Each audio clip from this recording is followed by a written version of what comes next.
Hello बच्चों, let us read this question. This question says explain dipole dipole forces along with example. So इस question को solve करने के लिए हमें जो की कंसेप्ट रिक्वायर्ड है वो है डाइपोल डाइपोल फोर्सेस. सो अगर हम देखें तो ये जो डाइपोल डाइपोल फोर्सेस हैं वो एक्ट करते हैं between molecules having permanent dipole. So जो परमानेंट डाइपोल होता है वो प्रेजेंट होता है पोलर मॉलिक्यूल्स में, जिसका एक परफेक्ट एग्जांपल है HCl. सो अगर हम एक HCl का नॉर्मल मॉलिक्यूल देखें तो उसको हम लेटस से कुछ इस तरीके से शो करते हैं. यहाँ पे है हाइड्रोजन और यहाँ पे है क्लोरीन.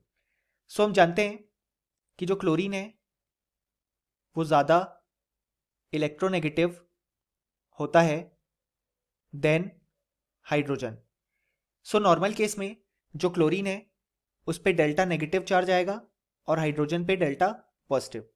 अब यहाँ पे ये जो डेल्टा है इसको हम बोलते हैं पार्शियल चार्ज, और ये जो डेल्टा है इसकी वैल्यू हमेशा लेस देन होती है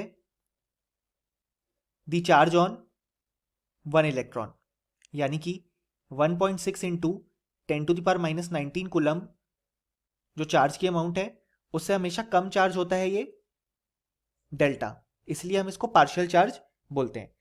अब होता क्या है कि यहाँ पे जैसे हमने दो HCl मॉलिक्यूल ले लिए कुछ इस तरीके से, यहाँ पे पहला HCl मॉलिक्यूल और यहाँ पे दूसरा HCl मॉलिक्यूल. सो यहाँ पे हम देख सकते हैं कि यहाँ पे जो H है उस पे डेल्टा पॉजिटिव चार्ज है, क्लोरीन पे डेल्टा नेगेटिव चार्ज. सिमिलरली यहाँ भी H पे डेल्टा पॉजिटिव और क्लोरीन पे डेल्टा नेगेटिव. अब हम देख सकते हैं यहाँ पे एक वीक अट्रैक्टिव फोर्स डेवलप हुआ, और ये तब डेवलप हो पाया क्योंकि यहाँ पे जो मॉलिक्यूल है HCl उसके पास परमानेंट डाइपोल है. इस कारण से पार्शियल चार्जेस इंड्यूस हो गए और एक वीक अट्रैक्टिव फोर्स दोनों के बीच डेवलप हो गया. अब हम देख सकते हैं कि जैसे जैसे हम डिस्टेंस को इंक्रीज करते जाएंगे उतना ही ये जो अट्रैक्टिव फोर्स है वो डिक्रीज होता जाएगा, क्योंकि ऑलरेडी यहाँ पे चार्ज की अमाउंट कम है और हम जितना दूर जाते जाएंगे तो अट्रैक्टिव फोर्स और कम होता जाएगा. अब यहाँ पे अगर हम देखें तो जो इंट्रैक्शन एनर्जी होती है डाइपोल डाइपोल फोर्सेस के लिए वो प्रोपोर्शनल होती है 1/r³ के, यानी कि यहाँ पे भी जैसे हम डिस्टेंस इंक्रीज करेंगे जो इंट्रैक्शन एनर्जी है वो डिक्रीज करती जाएगी. और ये जो हमने इंट्रैक्शन एनर्जी का रिलेशन लिखा है वो है स्टेशनरी मॉलिक्यूल्स के लिए, यानी कि जब मॉलिक्यूल्स रेस्ट पे हैं.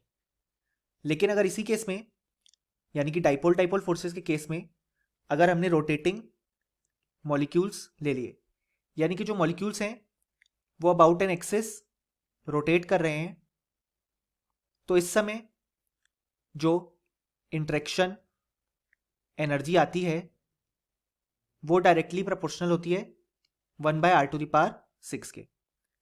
सो इस तरीके से हमने देखा कि जो डाइपोल डाइपोल फोर्सेस हैं वो एक्ट करते हैं between molecules having permanent dipole, जिसका एक परफेक्ट एग्जांपल है HCl. Hope you understood it well. Best of luck.